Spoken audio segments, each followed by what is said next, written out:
Bienvenidos. El día de hoy, junto con mi equipo, les hablaremos sobre todo aquello que quieres saber sobre las funciones mentales. Nosotros somos Alejandra Lucero. Daniela Méndez.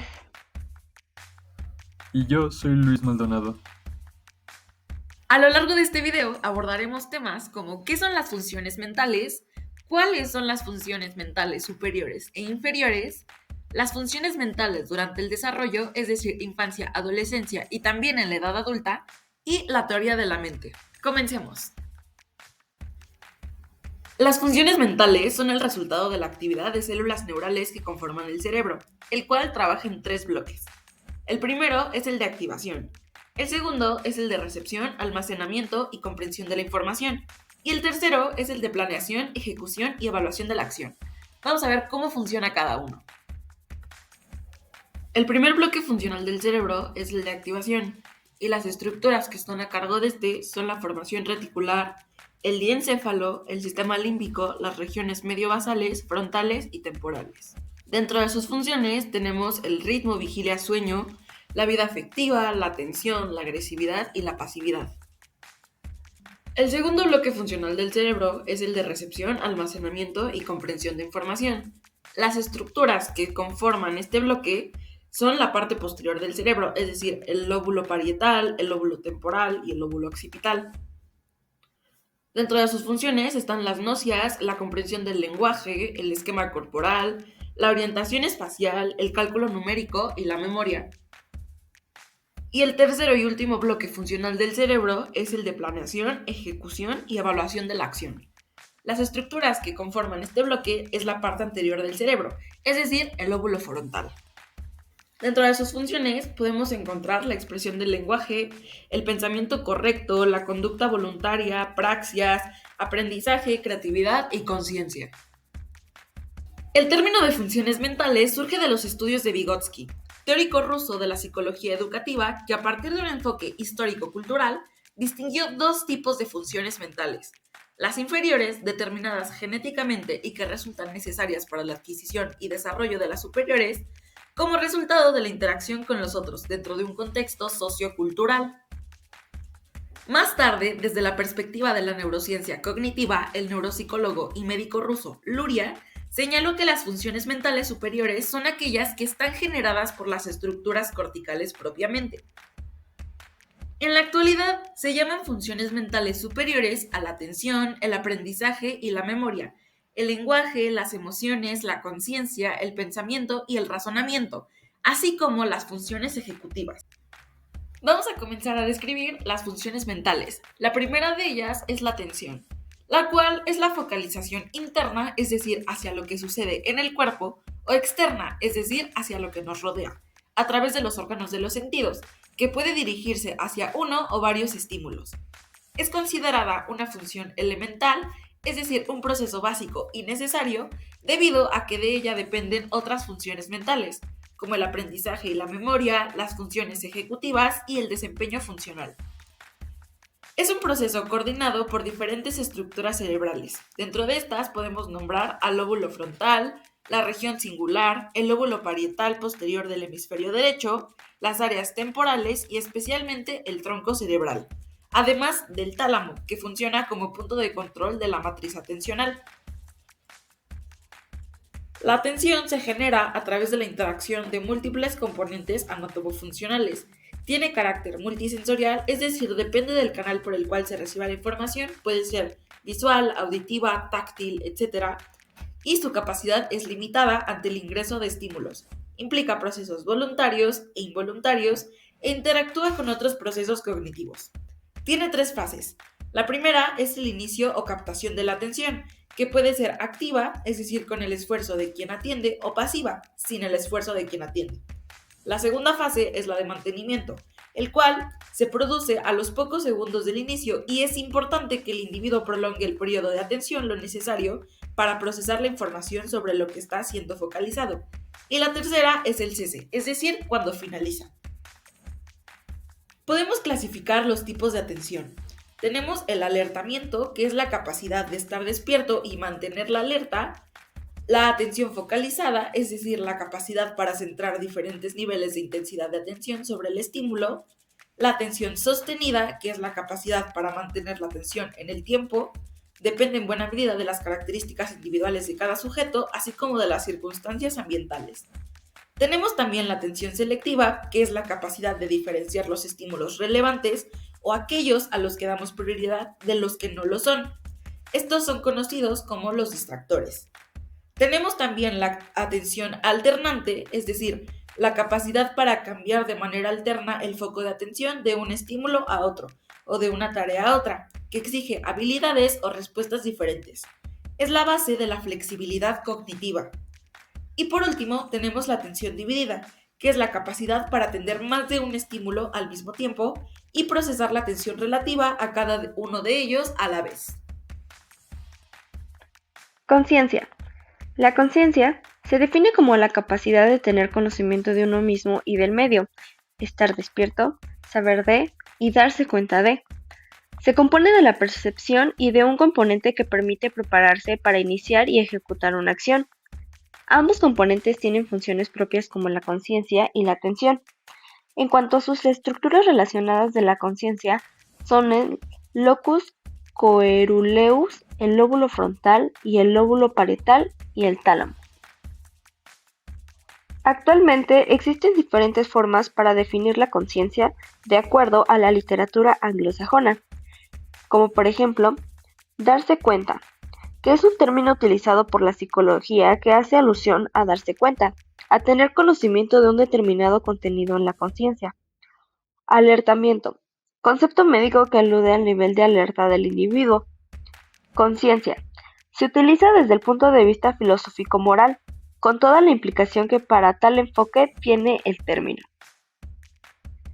En base a la neurología clínica existen 4 niveles de conciencia, o también llamados niveles de alertamiento. Estos son alerta, que es el estado del sujeto sano en vigilia o sueño fisiológico, con un nivel de despertar normal. Letargo, que es la reducción leve o moderada del estado de alerta. En el letargo existe un defecto en la atención.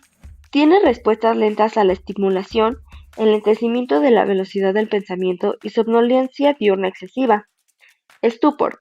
Es un estado alterado en el cual el sujeto está permanentemente dormido y solo se consigue obtener de él algún tipo de respuesta, como verbalizaciones incoherentes o la ejecución de una orden sencilla de manera errónea, las cuales solo se presentan mediante estímulos vigorosos del entrevistador, generalmente dolorosos y repetidos.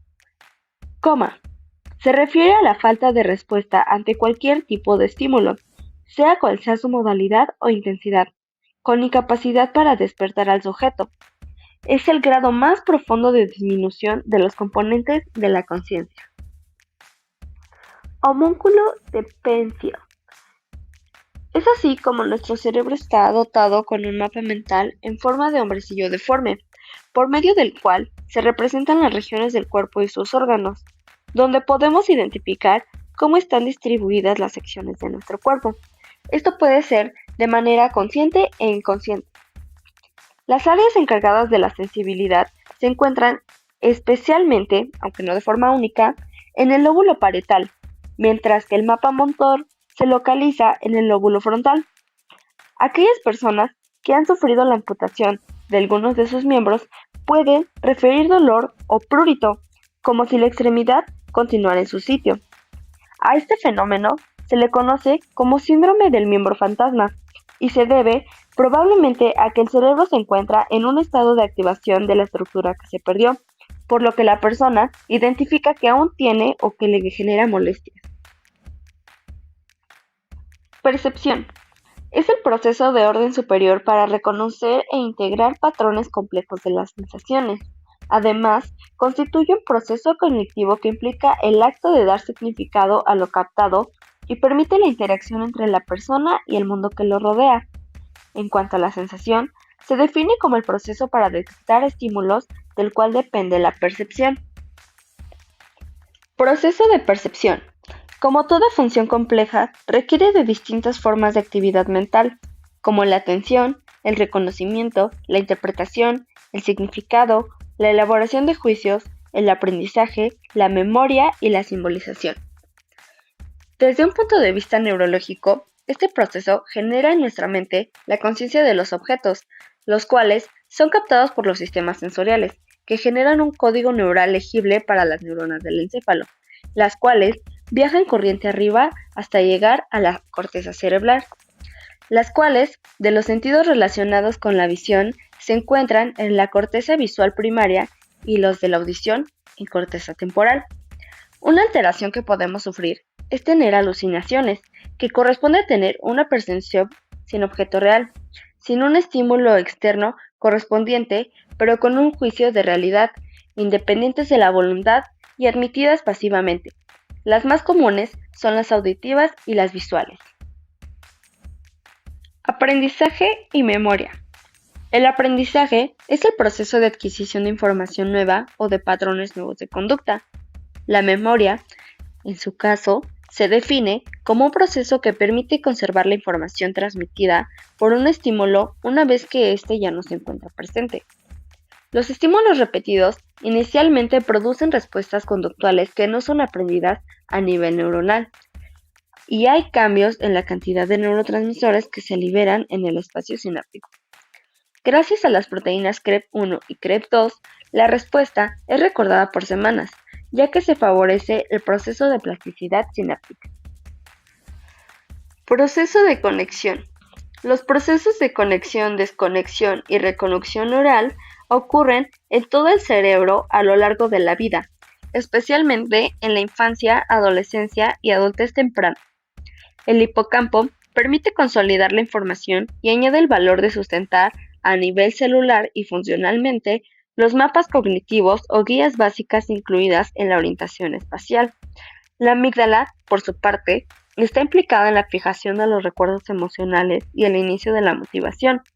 Los ganglios basales tienen importancia en la memoria motora y la memoria procedimental, ya que permite que las puedas realizar actividades motoras bajo un patrón conocido que se consolida con la experiencia y la retroalimentación. El cíngulo ayuda a reforzar los recuerdos pasados y los recientes. Los lóbulos se relacionan con la adquisición de información y con el almacenamiento principalmente consciente. El lóbulo frontal permitirá que se organice y logre la función del lenguaje. La memoria incluirá una memoria planificadora y ejecutiva. Fases de la memoria. Para poder memorizar y recordar, el proceso mnésico debe seguir una secuencia de pasos. Estos son decodificación y adquisición de la información, que es cuando la información será recibida a través de los órganos sensoriales y seguirá procesos sensoriales o semánticos dependiendo de sus características. Almacenamiento. Inicia a los pocos segundos de la decodificación y constituye el proceso que garantiza la fijación de la información en el cerebro. Recuperación. Comprende tanto el acceso a los almacenes neuronales en donde la información es guardada, así como la evocación eficaz y consciente de la información cuando el sujeto la necesita. Clasificación de la memoria. Por su temporalidad, se clasifica en anterógrada y retrógrada. Por su duración, se clasifica en a corto plazo y a largo plazo. Y con el tipo de sensaciones que son memorizadas, se clasifica como visual, auditiva, olfativa, etc. La memoria a corto plazo maneja información en periodos breves y se considera una memoria del presente. En cambio, la memoria a largo plazo mantiene la información por periodos largos, incluso toda la vida. Esta está asociada a la supervivencia. A su vez, esta última se puede dividir en declarativa, que hace referencia a aquella información procesada de manera consciente que supone un control y la voluntad de la persona para procesar la información y que puede ser recordada con palabras, y en episódica, que sirve para tener un recuerdo de los sucesos de la vida experimentados por las personas. Existe el síndrome de Korsakoff, que es producido por un déficit de vitamina B1 y conduce a las personas a presentar falla en la memoria y en el aprendizaje. Lenguaje. El lenguaje es una función cerebral que está constituida por un conjunto de signos tanto verbales como no verbales o escritos y se configura como la principal forma de expresión y comunicación humana. Resulta esencial como vía de acceso al pensamiento, y por lo tanto es fundamental para la exploración del resto de las funciones mentales del individuo. El lenguaje forma la modalidad comunicativa más completa y elaborada que se ha desarrollado en el ser humano. Reside el origen de posibles obstáculos para una adecuada comunicación entre las personas. Sistemas principales que sustentan funcionalmente el lenguaje. Damasio señala que hay tres sistemas principales, y estos son el sistema operativo o instrumental, que ocupa la región perisilviana del hemisferio dominante, del área de Broca y del área de Wernicke. El sistema semántico, que abarca grandes extensiones corticales de ambos hemisferios, y el sistema intermedio organizado modularmente, que sirve de mediación entre los dos anteriores y se ubica alrededor del sistema instrumental. Lesiones cerebrales. Hay ciertas lesiones que alteran las áreas del control del lenguaje, como las afasias, las cuales pueden generar problemas en una, algunas o todas las siguientes destrezas: la expresión oral, la comprensión, la lectura y la escritura.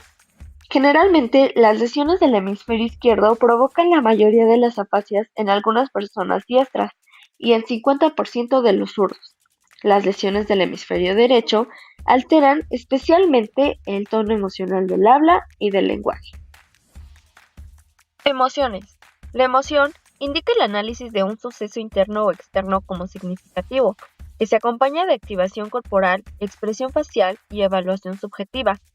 Dentro de sus diferentes concepciones se han descrito los siguientes 6 tipos básicos de respuestas emocionales, que podrían considerarse universales, pues están presentes en todas las culturas: alegría, tristeza, ira, miedo, desagrado y asombro. Las 3 almas de la naturaleza humana. Históricamente, se ha intentado abordar el estudio de la cognición de manera parcial, con base en los preceptos filosóficos de las 3 almas de la naturaleza humana: el intelecto, la voluntad y la emoción. El problema con este tipo de enfoques, al igual que con muchos otros, donde se analiza el ser humano de manera fragmentada, es que la realidad no puede ser fraccionada sin el riesgo de perder su visión integral. Muchas de las decisiones que tomamos, como veremos más adelante, tienen que ver con la influencia de las emociones, incluso nuestra forma de pensar y actuar. Asimismo, el alertamiento, la atención, el aprendizaje y la memoria se ven reforzados por la emoción. Estructuras implicadas en la formación de las emociones. El sistema límbico está relacionado con la formación de las emociones en base a ciertas estructuras: el hipocampo y la amígdala, los cuerpos mamilares, el tálamo anterior, la corteza cingulada, el giro parahipocampal, la corteza entorrinal, el hipotálamo, el núcleo septal y la corteza del lóbulo frontal. Actualmente podemos obtener información sobre el funcionamiento cerebral y la actividad mental gracias a las técnicas de neuroimagen, como por ejemplo la resonancia magnética funcional y la tomografía por emisión de positrones. Regiones cerebrales asociadas con tareas emocionales. Gracias al uso de los métodos de neuroimagen, se ha podido obtener la siguiente información en el campo de las emociones. La corteza prefrontal medial tiene un papel general en el procesamiento emocional. El miedo se encuentra específicamente comprometido con la amígdala. La tristeza se asocia con la actividad del cíngulo subcalloso. La inducción emocional por estímulos visuales activa la corteza visual y la amígdala. La inducción por recuerdos, imágenes emocionales, activa el cíngulo anterior y la ínsula. Las tareas emocionales con demanda cognitiva involucran el cíngulo anterior y la ínsula. La región caudal del hemisferio cerebral derecho desempeña un papel fundamental en la comprensión, el reconocimiento y la expresión de las emociones. Pensamiento. Como función mental, este hace referencia a la capacidad del cerebro de formar ideas y de establecer relaciones entre estas. Hoy en día, se señala que el razonamiento y la toma de decisiones son parte del pensamiento y no funciones separadas.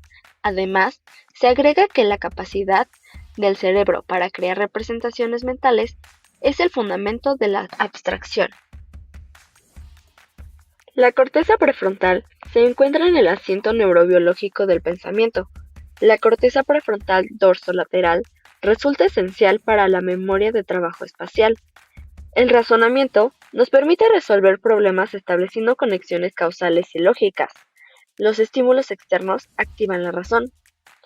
La toma de decisiones hace referencia a la selección de una opción dentro de cierto número de alternativas existentes, considerando los posibles resultados y sus consecuencias en el comportamiento presente y futuro. Estructuras cerebrales. En el proceso de la toma de decisiones están involucradas varias estructuras cerebrales, como la amígdala, la ínsula, la corteza prefrontal medial, la orbitofrontal y dorsolateral, las cortezas cinguladas anterior y posterior, el tálamo, el núcleo accumbens y el área tegmental ventral, así como los ganglios basales y el cerebelo. Ahora, ¿cómo se dan las funciones mentales a lo largo de la vida? Comenzaremos a describir cómo se dan en la infancia. De los 2 a los 5 meses se identifica a la mirada, voz y expresiones faciales como principales fuentes de información social. Se conceptualiza a los otros como seres iguales a uno mismo por analogía relacionando las acciones de los demás con las propias, y se diferencia a los humanos de los objetos, imitando así las acciones humanas. A los 6 meses se presta atención a los objetos que los adultos manipulan ante uno mismo, y se es capaz de alternar la mirada entre ambos. También se establecen relaciones diádicas, es decir, el niño con el objeto o bien el niño con el adulto. De los 9 a los 12 meses se presta atención simultánea a la persona que está enfrente y al lugar donde se dirige la mirada de esa persona. Se establecen interacciones triádicas con las que se entiende que tanto uno mismo como la otra persona están atendiendo de forma intencionada y simultánea en un mismo referente. La atención conjunta refleja la comprensión de los demás como seres intencionales, pero no aún como seres mentales. De los 14 a los 18 meses se comprende que detrás de las acciones de los demás hay intenciones, y que esas intenciones pueden ser distintas a las de uno mismo, y que no tienen que corresponder con la situación real. Es posible darse cuenta que el adulto de referencia atribuye a las personas, objetos y situaciones cualidades positivas o negativas, y que esta información se refleja en reacciones emocionales. A los 2 años se emplean gestos deícticos, como señalar, mostrar u ofrecer, que son especialmente importantes para la comprensión infantil de la mente, pues son actos comunicativos intencionales, ya sea para pedir un objeto o para ordenar que se realice una acción determinada con él. También se desarrolla la función protodeclarativa, para compartir con otras personas el interés o la intención de un objeto en concreto. Esta acción implica que se conciba a los demás como seres intencionales que poseen estados mentales distintos a los propios y que se puede incidir en dichos estados. También se logra identificar cuando la otra persona está jugando a simular alguna acción o situación, y se puede participar en el juego. A los 3 años se es capaz de inferir lo que la otra persona pretende hacer y se aprende a discernir entre las acciones intencionales y las no intencionales. Se reconoce cuando las acciones persiguen un objetivo y por tanto se comienza a atribuir intenciones a los demás. También se realizan juegos de ficción y actividades simbólicas que permiten desacoplar la identidad real y la identidad ficticia. También se emplean términos mentalistas en las conversaciones. Este tipo de oraciones son progresivamente más mentalistas, pues se usan para designar tanto las propias creencias, pensamientos o emociones como las ajenas. A los 4 años se representan las falsas creencias de otra persona, pero aún no son capaces de entender la relación entre las representaciones mentales de los demás y el mundo real. También se da la toma de perspectiva, que se manifiesta en 2 niveles. El primero es la habilidad para inferir según la experiencia visual lo que se sabe y lo que no acerca de una persona. Y número 2, la habilidad para comprender que un mismo objeto puede percibirse de distintas formas en función de la perspectiva adoptada. A los 5 años entienden la relación entre creencias, emociones y deseos, y pasan de atribuir emociones en función de la situación a atribuirlas en función de otros estados mentales. También se consigue el dominio completo del engaño, pero aún no se garantiza la manipulación de los estados mentales de los demás. Las tareas de engaño implican una mayor complejidad mentalista y la comprensión de las falsas creencias de primer orden no es suficiente para su expresión. De los 6 a los 8 años alcanzan la mentalización de segundo nivel. Son capaces de pensar o imaginar lo que una persona cree, es decir, las de primer nivel, acerca de lo que otra persona sabe, las de segundo nivel, y son entonces capaces de actuar en consecuencia. Es posible distinguir 3 periodos durante la adolescencia. Tenemos la adolescencia temprana, la adolescencia media y la adolescencia tardía. Durante la adolescencia temprana se utilizan más pensamientos complejos enfocados en la toma personal de decisiones tanto en la escuela como en el hogar. También se empieza a mostrar el uso de operaciones lógicas formales en las tareas escolares, se comienza a cuestionar la autoridad y las normas sociales. Se comienza a formar y a hablar con sus propios pensamientos y puntos de vista sobre una variedad de temas. A la mitad de la adolescencia, la persona ya tiene algo de experiencia en utilizar procesos de pensamientos más complejos. Expande su pensamiento para incluir inquietudes más filosóficas y futurísticas. Suele cuestionar de manera más extensiva y analiza de manera más completa.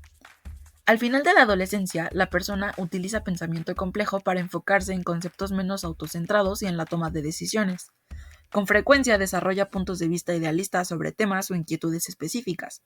Puede debatir y desarrollar intolerancia sobre puntos de vista opuestos, comienza a enfocar su pensamiento en decisiones sobre su carrera y comienza a enfocar su pensamiento sobre los roles que le surgen como adulto en la sociedad.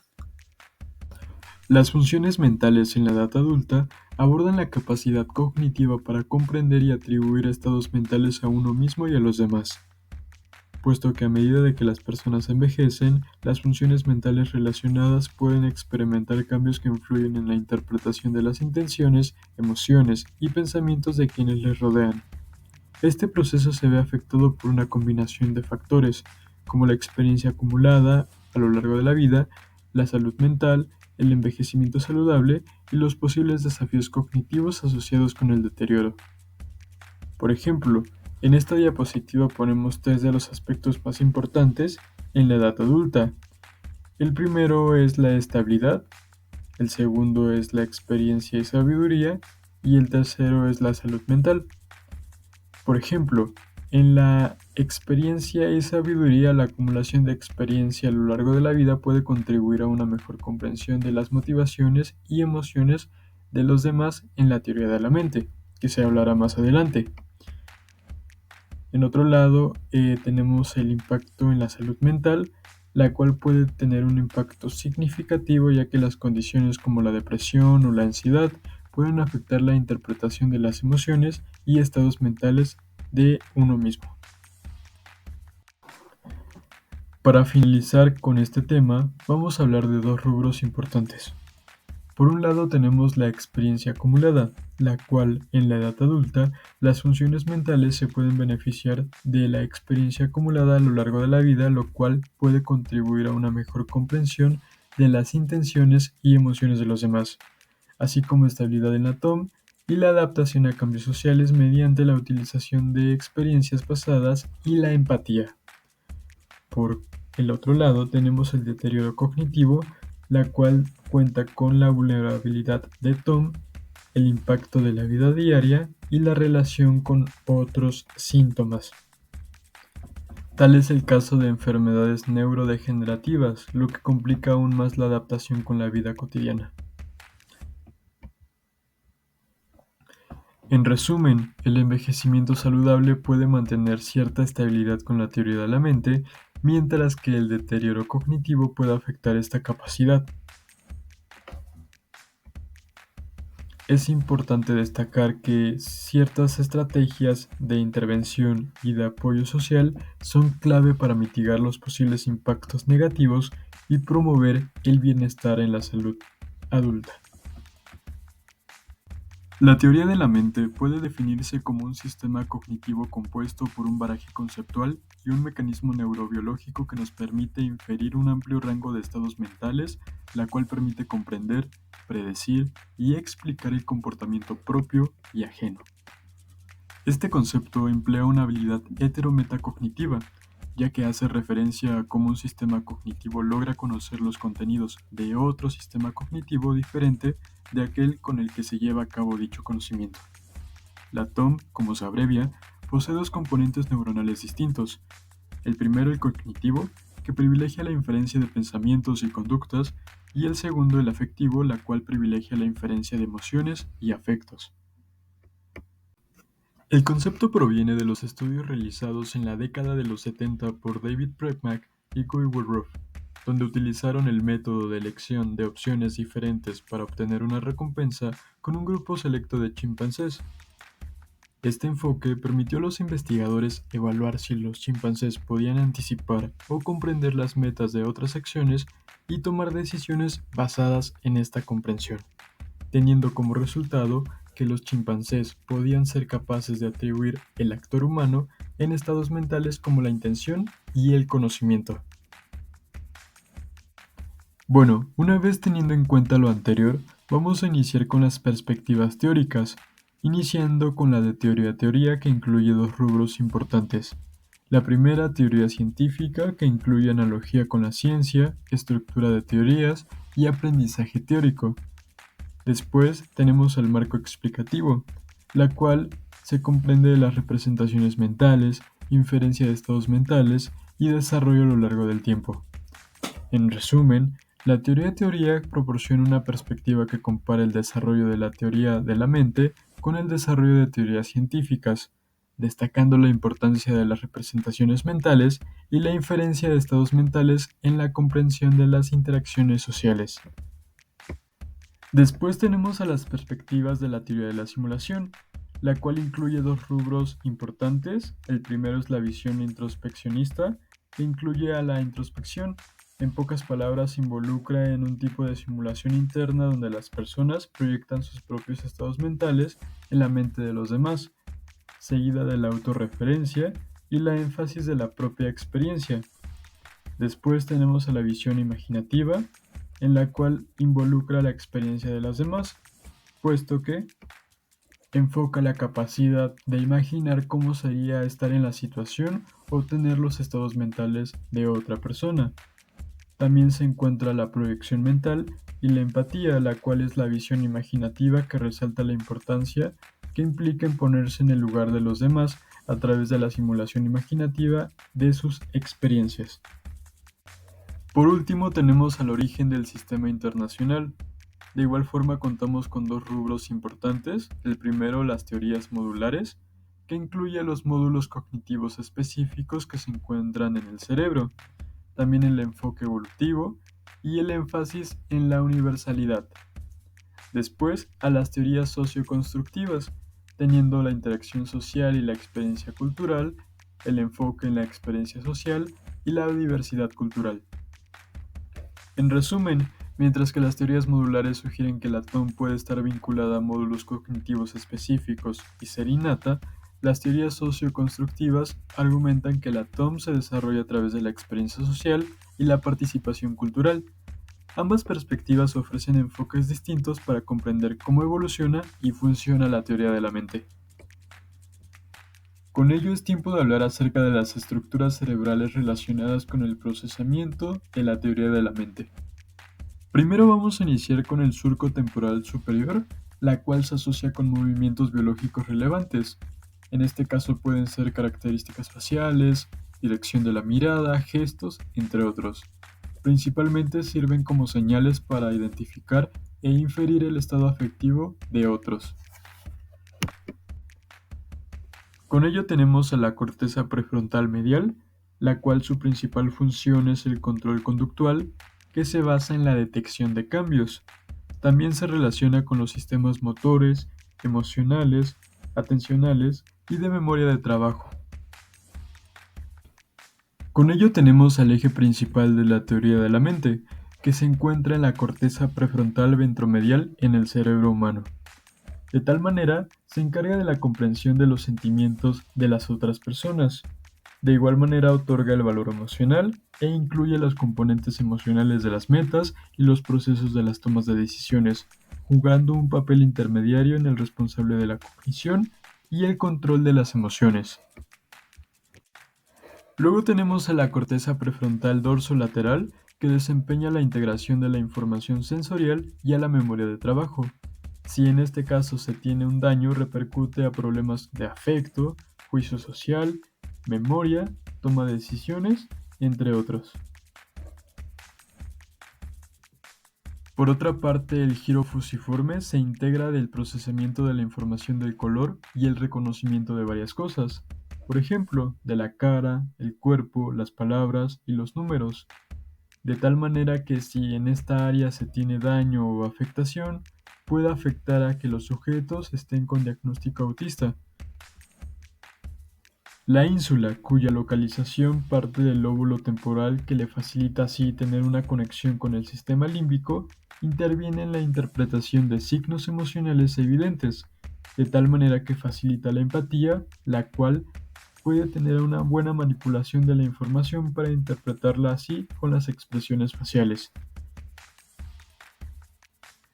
Otra parte del cerebro, con gran relevancia en la teoría de la mente, es el polo temporal, ya que tiene una gran influencia en las emociones, la memoria, la percepción auditiva y el reconocimiento, puesto que participa estrechamente con la teoría de la mente en el proceso de elaboración de juicios simples morales, también en el recuerdo de eventos autobiográficos con contenido emocional y trabaja conjuntivamente con la ínsula y la región del precunes cerebral. En resumen, las neuronas espejo son neuronas que se activan durante la ejecución como durante la observación de acciones y se cree que desempeñan un papel esencial en la imitación, la empatía y la comprensión de las intenciones, lo cual contribuye así en el desarrollo y funcionamiento de la teoría de la mente. Por ejemplo, en las imágenes centrales de la parte superior tenemos a cómo una persona saca la lengua, la cual interviene una acción propia suya, que en este caso es vista por un macaco recién nacido. En la imagen inferior, el macaco recién nacido interpreta la acción de la persona y la imita. De esta manera se transmite la neurona espejo. También la localización reside en la región F5 de la corteza promotora, principalmente en el área de la broca, aunque también la podemos encontrar en distintas otras regiones, las cuales se muestran escritamente en la imagen. Ya para finalizar con este tema, vamos a hablar acerca de las evaluaciones de la teoría de la mente. En primer lugar tenemos al ACE Test, la cual es una prueba de reconocimiento de estados mentales a través de fotografías de miradas. La segunda es la tarea de la falsa creencia del primer orden, la cual está diseñada para evaluar la TOM en niños con diagnóstico del espectro autista y consiste en predecir la conducta de una persona que actúa guiada por una creencia errónea. En tercer lugar tenemos a la tarea de la falsa creencia de segundo orden, la cual cuenta con una historia más compleja que su antecesor y de esta forma emplea un segundo sujeto sobre lo que piensa un tercer sujeto. En cuarto lugar tenemos al Strange Histories, la cual evalúa la toma en adultos con diagnóstico de autismo y emplea pequeñas pero complejas historias, de la cual se centra en explicar por qué personaje dice algo a lo que no es literalmente cierto. En quinto lugar tenemos a The Hint and Task, que evalúa las habilidades de toma en sujetos con esquizofrenia. También se emplean 10 historias y se emplean pistas e indirectas. Por último, The Strange Histories, que está diseñada para evaluar TOM en niños mayores a 7 años y en adultos. De cierta forma se emplean 10 historias, pero con mayor complejidad, que recaben en una capacidad especial para ponerlos en práctica.